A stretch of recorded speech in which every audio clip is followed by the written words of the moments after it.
बापू पठारे विजयी झालेले आहेत। वडगाव शेरीमधून सुनील टिंगरेंचा पराभव झालाय।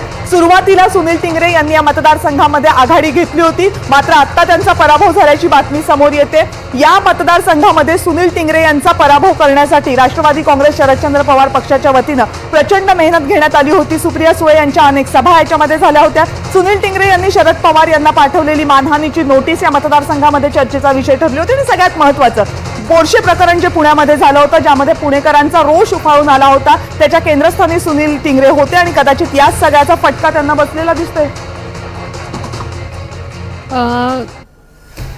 त्या वडगाव शेरीच्या मतदारसंघामध्ये निश्चितपणे खाली टक्केवारी मतदानाची जी वाढली त्या हिशोबाने मतदान झालं आहे आणि त्यामध्ये ज्या पॉलिसीज होत्या महिलांच्या वगैरे त्याकडे बघून बाकी सगळ्या गोष्टींकडे दुर्लक्ष करून किंवा भावनिक राजकारणाकडे दुर्लक्ष करून जनतेने कल दिलेला आहे। बरं, ठीक आहे, तिकडे तुम्हाला नाही फारसं यश मिळालं, पण इकडे अणुशक्ती नगरमध्ये सना मलिक विजयी झालेले आहेत। सना मलिक या नवाब मलिक यांच्या जागेवर या मतदारसंघामध्ये निवडणुकीच्या रिंगणामध्ये होत्या, कारण नवाब मलिक बाजूच्या शिवाजीनगर मानखुर्दमधून निवडणूक लढवत होते, त्यांना महायुतीचा पाठिंबा नव्हता।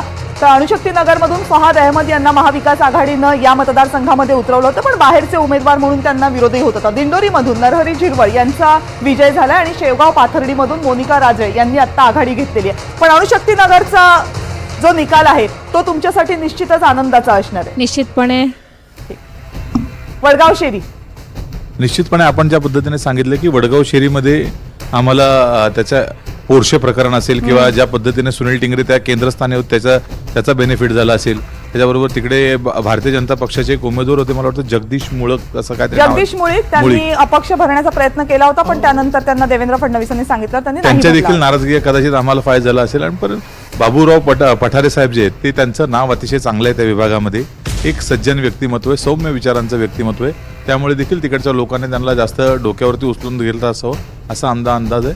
आनंदाची गोष्ट आमचा एक चांगला उमेदवार तिकडे जिंकला हो। मानखुर्द शिवाजीनगरमधून नवाब मलिक हे मात्र पराभूत झालेले आहेत। बाजूच्या अणुशक्ती नगरमधून त्यांच्या कन्या सना मलिक जरी विजयी झालेल्या असल्या तरी मानखुर्द शिवाजीनगरमधून अबू आझमी सपाचे उमेदवार पुन्हा एकदा विजयी झालेले आहेत आणि नवाब मलिक यांचा पराभव झालेला आहे। नवाब मलिक यांचा पराभव झाल्यानंतर भाजपसाठी एक सुटकेचा निश्वास की आता जर जिंकून आले असते तर त्यांना मंत्रिमंडळात घ्यावं लागलं असतं किंवा त्याच्यावरनं चर्चा झाल्या असत्या, आता सगळं बंद झालं। म्हणून नियती घडवते ते चांगलेच घडवते असं आम्ही मानणारी लोक आहोत। पण मी मगाच्या प्रश्नाकडे येतो की आता कुलकर्णी असं म्हणत होते की कशामुळे एवढ्या जागा मिळाल्या, अंदाज आला होता का? माझा एक साधा मुद्दा आहे की ज्यावेळी काँग्रेसला देखील सतत विजयच मिळत होता, सुरुवातीचे अनेक दशक दुसरं कोणीच नव्हतं, याचा अर्थ काँग्रेसकडे सगळे प्रश्न सोडवण्याची ताकद होती असं जनता भोळी बाबडी असली तरी तिला वाटत होतं, असं मानण्याचं काही कारण नाही। पण जनतेपुढे विकल्प नव्हता आणि आता निवडणुकीच्या रिंगणामध्ये उतरलेले काँग्रेसचे सगळ्यात दिग्गज बाळासाहेब थोरात यांचा पराभव झालाय। पृथ्वीराज चव्हाण आणि बाळासाहेब थोरात या दोन उमेदवारांचा काँग्रेसचा पराभव झालेला आहे। बाळासाहेब थोरात यांच्यासाठी हा प्रचंड मोठा धक्का आहे। संगमनेर मतदारसंघामधून बाळासाहेब थोरात यांचा पराभव होईल अशी शक्यताही व्यक्त केली जात नव्हती। असं दिसत होतं की बाळासाहेब थोरात यांना हा विजय फारसा कठीण नाहीये, मात्र ऐन वेळी जी चक्र फिरली त्यानुसार बाळासाहेब थोरात यांना पराभव पत्करावा लागलाय। सलग 8 वेळा ज्या मतदारसंघामधून बाळासाहेब थोरात यांनी संगमनेरचं प्रतिनिधित्व केलं, त्याच बाळासाहेब थोरात काँग्रेसच्या सगळ्यात वरिष्ठ नेत्यांना पराभव पत्करावा लागलाय आणि सोबतच कराड दक्षिणमधून पृथ्वीराज चव्हाण यांना पराभव पत्करावा लागलाय। पृथ्वीराज चव्हाण आणि बाळासाहेब थोरात यांचा पराभव ही काँग्रेससाठी निश्चित चिंतेची बाब असणार आहे, कारण काँग्रेसच्या ज्येष्ठ नेत्यांचे चेहरे म्हणून ज्यांची नावं घेतली जायची, काँग्रेसला जर सत्तेमध्ये यायचं असेल, महाविकास आघाडीची सत्ता आली असती तर काँग्रेसकडनं मुख्यमंत्री पदाचे दावेदार कोण याची चर्चा जेव्हा व्हायची तेव्हा जे दोन चेहरे प्रमुख समोर यायचे त्याच दोन चेहऱ्यांना पराभव पत्करावा लागला। संगमनेरचा पराभव कठीण आहे तुमच्यासाठी? निश्चितपणे आता का पराभव झाला, ते पराभवाची कारणं काय असतील याच्यावर त्याचे सगळे आकडेवारी गोळा करावी लागेल आणि त्यानंतर ते अभ्यास करून त्यावर अधिकचं चांगलं विश्लेषण होईल। परंतु मगाशी सहस्रबुद्धे साहेब सांगत होते की बाबा सतत काँग्रेसचा विजय होत होता, विजयाबद्दल आमचा आक्षेप नाहीच आहे, भाजपाचा विजय झाला यात आक्षेप असण्याचं कारणच नाही। परंतु जनतेचं जनमत किंवा आपल्या अनेक सगळ्यांचं जनमत काय असायचं कालपर्यंत की 145 ते 165 किंवा 150 ते 170 हा असा कुणाच तरी एखादा विजय व्हायचा, हे प्रत्येकाचे असे अंदाज आखाडे सगळ्यांनी बांधले गेलेले होते। परंतु ज्या पद्धतीने 220 क्रॉस हे करतायत म्हणजे कुणालाच अपेक्षित नव्हतं, कुणालाच म्हणजे भाजपच्या कार्यकर्त्याला मगाशी सहस्रबुद्धे साहेब म्हणाले कुठल्या तरी कार्यकर्त्याला आपण विचारलो 100 पार होईल का, तो सुद्धा म्हणायचा की शक्य नाही बाबा, आम्ही सत्तेच्या आसपास पोहोचलो तर. म्हणजे जशी त्यांची भावना होती तशी आमची भावना होती, परंतु 200 क्रॉस होणं म्हणजे मी समजू शकते काकासाहेब, हे बघा, विचार कसं करणं असतं गरजेचं आहे ना. की आपला पराभव सहन मान्य आम्ही करणं केलाय. एकदम सोपं होतं. आम्ही आमचा- पण समोरच्याचा इतका मोठा विजय पाहणं हे हा. सहजपणे मान्य करणं शक्य होतं. त्यामुळे तुमची अडचण समजू शकतो. आपण देऊयात त्यांना थोडा वेळ. नाही नाही, मी अशा पद्धतीने मी त्यांना विश्लेषण एवढंच करत होतो की ज्यावेळी काँग्रेसला विजय मिळत होता त्याचं एक महत्वाचं कारण एवढं होतं की समोर विकल्प नव्हता, कोणी पर्याय नव्हता, आणि त्यामुळे काँग्रेसला सहजासहजी विजय मिळत होता.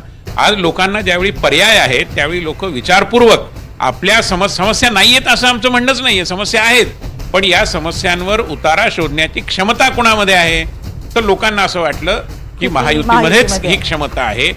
ती जी विश्वसनीयता आम्ही स्थापित करू शकलो त्याचा हा विजय. बोलायचं यावर आता काय कशामुळे विजय झाला, काय विजय झाला याच्यावर सगळी आकडेवारी पहिल्यांदा राज्यातली गोळा करावी लागेल, त्याच्यावर अभ्यास करावा लागेल आणि त्यानंतर विश्लेषण करावं लागेल. कारण हे आत्ताच बोलणं दुपारी 2 वाजता अतिशय घाईचं होईल आणि ते गडबडीचं होईल. विश्वासाचे आकडे बदलतील. ते निश्चित जोपर्यंत 4 वाजणार नाहीत, जोपर्यंत सगळे जागेंचे कल अतिशय क्लिअर होणार नाहीत. बघा, विश्वास ठेवणं हे आपलं प्रत्येकाचं काम आहे. सकाळी 7:30 वाजल्यापासून मी अँकरिंग करते, तर तेव्हा मला सुरुवातीला सांगितलं गेलं 9:30 वाजेपर्यंत काही बोलायचं नाही, 9:30 वाजेपर्यंत कलांवर, मग सांगितलं गेलं 12 वाजेपर्यंत स्पष्ट होईल, मग 2 वाजेपर्यंत. आता तुम्ही 4ची डेडलाईन मॅडम, देताय. महाराष्ट्रात अशा अनेक निवडणुका झालेल्या आहेत ज्या शेवटच्या क्षणी शेवटच्या बॉलवर निवडणुका फिरलेल्या आहेत. अशी अनेक उदाहरणं पण सांगता येतील. आता आता कुठे दिसते अशी अनेक उदाहरणं आता सांगता 12 येतील. वाजले 4 वाजे कुठे वाढवता तुम्ही? त्यामुळं आणखीन 2 तास होऊ द्या. हो, मान्य आहे मला, म्हणजे ह्याच्या बाबत अजिबात माझं दुमत नाही. आपण बिहारची निवडणूक बघितलेली आहे, मी असं नाही म्हणत की असं झालेलं नाही, पण आता तीही वेळ टळून गेली आहे.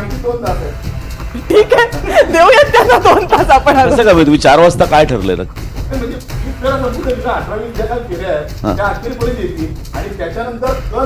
माईक विजय असेल तर तो स्वीकारणं आणि पराजय असेल तोही मोठ्या मनानं स्वीकारणं. तुमची जी वाक्य आहेत ना ही सगळी वाक्य पूर्वी हे उच्चारायचे.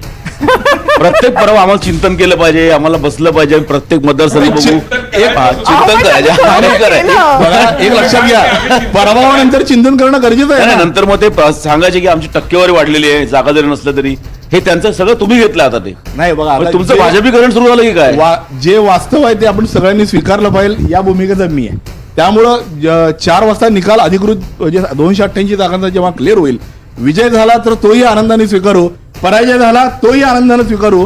कारण हा लोकशाहीमध्ये जनतेने दिलेला कौल आहे, तो स्वीकारणं क्रमप्राप्तच आहे. असं आहे की ठीक आहे, आपण या सगळ्याबद्दल बोललो, मला हेही कळतंय की तुम्ही अजूनही ते आकडे स्वीकारत नाहीयेत पूर्ण आणि त्याला वेळ लागू शकतो कदाचित. पण काय दिसते तुम्हाला? मला 4 ती कारणं सांगा, जी कारणं तुम्हाला आत्ता या स्टुडिओमध्ये बसल्यावर दिसते इथे रॉंग गेलं, इथे आपल्याला नाही करता आलं आणि त्याचा फटका बसला आपल्याला. नाही, इथं रॉंग गेलं म्हणण्यापेक्षा माझं म्हणणं असं आहे, मगाशी त्या राष्ट्रवादीचे आमचे सहकारी मित्रांनी खूप छान सांगितलं आणि मला तेही पटतंय. हा. कारण की इथं व्यक्तीचा लाभ काय झाला हे अतिशय गरजेचं होतं. म्हणजे ग्रामीण भागामध्ये आपण जेव्हा आम्ही फिरलो किंवा आपण बघता नेहमी ग्रामीण भागामध्ये 400 आणि 300 रुपये जर रोजगाराला त्या महिला कामाला जातात, म्हणजे एकूण महिन्याची जर मजुरी आपण त्यांची काढली तर ती 8 ते 9 हजार रुपये महिन्याची मजुरी मिळते 30 दिवस भरल्यानंतर. परंतु लाडक्या बहीण योजनेची गंमत काय झाली? वैयक्तिक लाभाची योजना, लाडक्या बहीण योजनेची गंमत छोटीशी गंमत यांनी केली. दाखवली 1,500, पण देताना 2-2, 3-3 टप्पे दिले गेले. त्यामुळे जास्त म्हणजे एक पैसा टप्पा दिला गेला नाही आणि ती अमाऊंट मोठी खात्यामध्ये पडली गेली.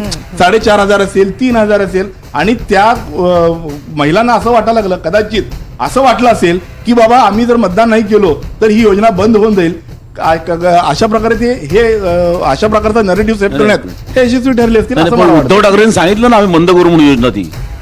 असं काय करतो तुम्ही? बघा, काँग्रेसनं आम्ही मुळात ही योजना आमचीच होती, काँग्रेसची, यांनी ती आणली इकडे. ही योजना मुळात आमचीच होती, त्यांनी आणली. आम्ही 3,000 रुपये गृहलक्ष्मी योजना आम्ही आणलीच ना. गृहलक्ष्मी योजना आमचीच होती नाही. म्हणजे या योजनेच्या बाबतीत सांगताही येत नाही आणि सहनही करता येत नाही अशी अवस्था असं झाली का नाही, तुमची? अशी अवस्था अजिबात झालेली नाही. एक लक्षात घ्या, व्यक्ती लाभावरती ज्या पद्धतीनं धनशक्ती विरुद्ध जनशक्तीची निवडणूक झाली हे सत्यच आहे. कारण 750 कोटीपेक्षा जास्त रकमा निवडणुकीत जप्त झाले गेले.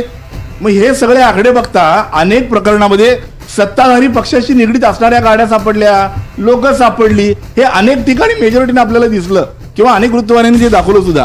या सगळ्या गोष्टीचा अभ्यास करता भोसलेजींनी जे सांगितलं मला ते पटतं की व्यक्तिशलाभ किती झाला, प्रत्येकाला किती पैसे मिळाले, या गोष्टीवर आधारित हे मतदान झालं असावं असं माझा आत्ताचा माइंडसेट आहे. त्यामुळं निश्चितपणे 4-5 वाजून जेव्हा जातील, जेव्हा आम्ही आकडे गोळा करू, याच्यावर अभ्यास करू, चिंतन मनन करू, त्यानंतर मी अधिकृत भूमिका मांडायला यावर तयार असेल. पुढच्या अपडेटकडे माझ्यापेक्षा जास्त मिलिंद बल्लाळ सरांचं लक्ष लागलेलं आहे, कारण त्यांच्या अगदी जवळचा मतदारसंघ कळवा मुंब्र्यामधून जितेंद्र आव्हाड विजयी झालेले आहेत. 95,290 मतांनी जितेंद्र आव्हाडांचा विजय झालाय. विजय होईल हे जवळपास मिलिंद सर सांगितलं जात होतं, पण 95,000 मतांची आघाडी अपेक्षित नाही, खरं म्हटलं तर लीड थोडा कमी असेल असं वाटलं होतं, परंतु 95,000 म्हणजे ह्याचा अर्थ जितेंद्र आव्हाड यांनी केलेलं काम, त्यांच्या संपूर्णपणे ती जी यंत्रणा त्यांनी राबवली ती, ह्या सगळ्याचा तो विजय आहे. आणि मला असं वाटतं की त्यांचा जो एक कनेक्ट होता त्या मतदारसंघात, तो खूप त्याच्यामुळे बदल झालेला दिसतोय. कारण की अदरवाईज नजीब मुल्लांच्या तिथे बऱ्यापैकी इन्फ्लुएन्स होता, म्हणजे पोलरायझेशन दोन्ही मुसलमान हे अल्पसंख्याक मतं फुटतील वगैरे असा एक अंदाज होता, परंतु ते सगळं झालं नाही. याचा अर्थ आव्हाडांनी केलेलं काम खास करून, आणि शेवटच्या टप्प्यात तर अजितदादांनी तिथे नजीब मुल्लांची उमेदवारी जशी जाहीर झाली तसा तिथे निधी पण मोठा दिला होता, परंतु तो न जुमानता आव्हाडांना मतदान झालं. ह्याचा अर्थ आव्हाडांनी केलेलं काम याचीच ती पोचपावती असं म्हणायला पाहिजे. सहस्रबुद्धे म्हणतात की सहस्रबुद्धे म्हणतात की त्यांचं एक आहे ते सेफ आहे नाही, म्हणतात मी ते. तेच विचारते की जे उमेदवार पडावेत महाविकास आघाडीचे, हे महायुतीला अगदी मनापासून वाटत होतं, त्यातलं एक हे नाव होतं, पण विजयी झाले. नाही, हरकत नाही. असे हे पडावेत म्हणजे ते त्यांच्या त्यासाठी कार्यपद्धतीमुळे, प्रयत्न विचारामुळे, केले. बाकी हा. काही व्यक्तिगत दुश्मनीचा काही प्रश्नच येत नाही, त्यामुळे तो काही मुद्दा नाही. परंतु त्यांनी ज्या पद्धतीने ते राजकारण केलं, तुम्हाला माहिती आहे ठाण्यामध्ये कशा पद्धतीने निष्पाप लोकांना मारहाण झाली आणि त्यांच्या बंगल्यावर नेऊन पोलिसांकरवी मारहाण ते मंत्री असताना झाली.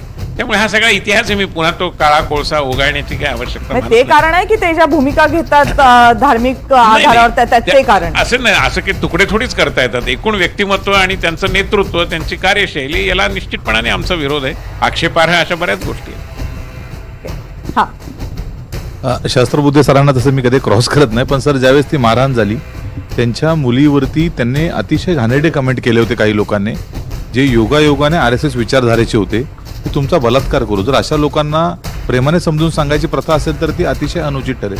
आणि मी फक्त तुम्हाला आव्हाड साहेबांचा एक गंमत म्हणून सांगतो, मी त्यांच्या प्रचारात होतो, त्यांना लोक फोन करून बोलवायची की आमच्याकडे प्रचाराला नाही जमलं ना तरी सोसायटीमध्ये चहा घ्यायला नक्की या, आणि तोही मुस्लिम समाज वगळून इतर समाजातली लोक. म्हणजे ह्या माणसाची 1-to-1 कनेक्टिव्हिटी आणि मॅन मार्किंग जी आहे ना, ती ही ह्या मतांच्या पण माध्यमातून सांगतात की त्यांचा कनेक्ट मतदारसंघातला खूप होता. एक छोटासा ब्रेक आता घ्यायचा.